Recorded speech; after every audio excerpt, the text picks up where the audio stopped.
یہ دیکھیں یہ قوم کے ساتھ مذاق ہے. اور اسی طرح ڈیزل کی قیمت اس وقت آج سے 10 یا 15 روپے کم تھی جو انہوں نے بیک وقت 30 روپے کم کیا ہے. تو یہ تو قوم کے ساتھ مذاق ہے کہ کوئی احتجاج کے لیے نکلے تو آپ فوراً 10 روپے 5 روپے کم کر دیں اور جب کوئی نہ بولے تو آپ 15-20 روپے بڑھا دیں.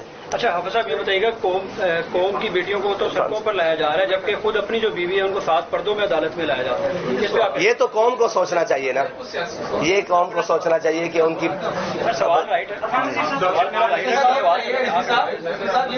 سر, اس پہ کیا کہتے ہیں آپ؟ پرانے جو دور تھا پی ٹی آئی کا اس دور میں ہم نے دیکھا فرانس کے واقعے کو بڑا دھرنا دیا گیا, اس کے بعد واقعی ہوا انڈیا میں واقعہ ہوا اور دیگر بھی واقعے میں سوڈان میں واقعہ ہوا. اس طرح دھرنے نہیں کیے گئے, اس میں صرف پریس ریلیز تک جو ہے نا آپ لوگوں نے وہ جاری کی. تو کیا وجوہات تھی کہ اس وقت اس طرح کی جو ہے وہ مذاکرات نہیں کی گئی؟ اس کی میں کئی دفعہ جواب دے چکا ہوں کہ فرانس کے خلاف ہمارا احتجاج اس لیے تھا اور اس کے سفیر کی مفیر کی ملک بدری اس لیے تھا کہ وہ وہاں گستاخی ریاستی سطح پر ہوئی ہے, ریاستی سطح پر ہوئی ہے. اور یہ شاید آپ نے نہیں سنا کہ اس کے صدر نے اور ریاست نے اس کی حمایت کی تھی, اس لیے ان کے سفیر کو. انڈیا میں جو گستاخی ہوئی ہے وہ ذاتی طور پر ہوئی ہے, اس کے خلاف ہم نے احتجاج بھرپور ریکارڈ کیا ہے. اور کل بھی کوئی خدا نہ خواستہ ریاستی سطح پر اللہ نہ کرے کوئی اس کی حمایت کرتا ہے تو ہمارا مطالبہ پھر وہی ہوگا کہ اس کے سفیر کو ملک بدر کیا جائے. اس کے لیے جو بھی قربانی دینی پڑی انشاءاللہ دے گا.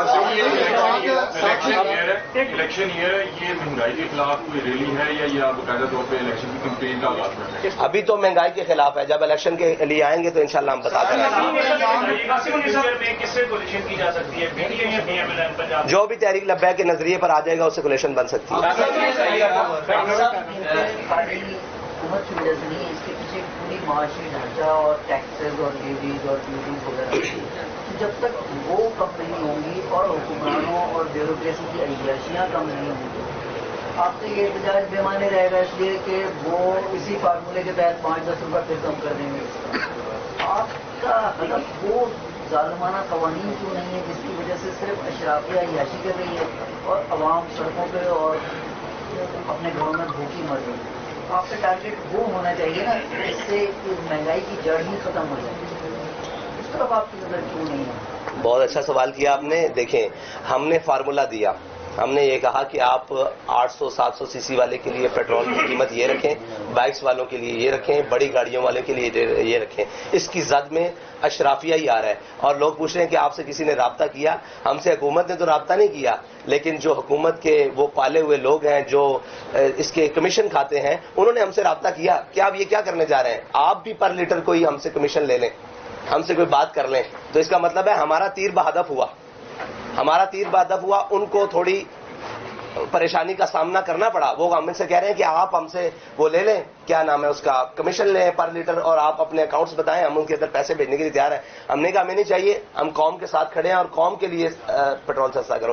دوسرا بات ہے ہم نے ایک پورا وائٹ پیپر دیا ان کو کہ آپ جناب 3000 سی سی 5000 سی سی والی گاڑیوں کے لیے یہ پیٹرول کی قیمت رکھیں اور نیچے یہ رکھیں تاکہ غریب کو آسانی ہو اور اشرافیہ کو اور بیوروکریسی کو اور اسٹیبلشمنٹ کو اور جو اس میں ملک میں مفت.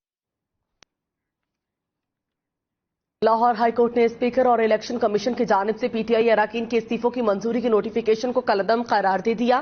عدالت نے تحریک انصاف کے 72 اراکین قومی اسمبلی کے استعفوں کی منظوری کے خلاف درخواستوں پر فیصلہ سنا دیا. عدالت نے اراکین کو استعفے واپس لینے کے لیے اسپیکر کے سامنے پیش ہونے کی ہدایت کر دی. اسپیکر قومی اسمبلی کو تمام ممبران کو دوبارہ سن کر فیصلہ کرنے کی ہدایت بھی کی. جسٹس شاہد کریم نے ریاض فتحانہ سمیت دیگر کی درخواستوں پر فیصلہ سنایا.